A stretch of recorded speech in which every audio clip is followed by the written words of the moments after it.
പടച്ച തമ്പുരാനെ ഹിന്ദിയാ. കേരളത്തില് കൊറേ ആൾക്കാരെ പോലെ സിനിമ കയറ്റി പെണ്ണുങ്ങളെ. ഇനിയിപ്പോ ഹിന്ദിന്ന് കൊണ്ടുപോയിട്ട് ബോളിവുഡിലേക്ക് കയറ്റാൻ വേണ്ടിയായിരിക്കും. ഇനിയിപ്പോ അവിടെ നിന്നും കൊറേ ഫാൻസ് വരും. എന്താ ഇപ്പൊ കഥ? അവിടെ താഴെ എന്താ എന്തെങ്കിലും എഴുതി വെച്ചിട്ടുണ്ടാ? അവിടേക്ക് നോക്കിയാൽ ഇങ്ങനെ വായിച്ചുകൊണ്ടിരിക്കുന്ന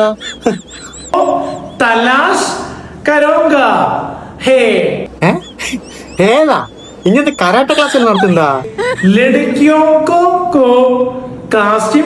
യാത്രകാരിയൊക്കെ കൃപ. ഏത് റെയിൽവേ സ്റ്റേഷനിലോട്ടാ മോനെ വേക്കൻസി ഉള്ളത്?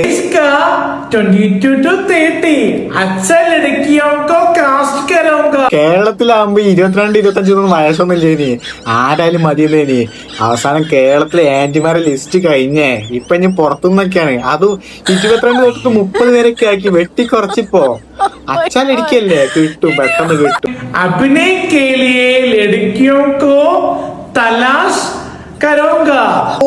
ആ ഒരു പറയണേന്റെ ഒരു ഒഴുക്ക് കണ്ട. അർജിത് സിംഗിന്റെ പാട്ടുണ്ടാവോ ഇത്രയും നല്ല ഒഴുക്കുള്ള വരികള്? സൂപ്പറാ.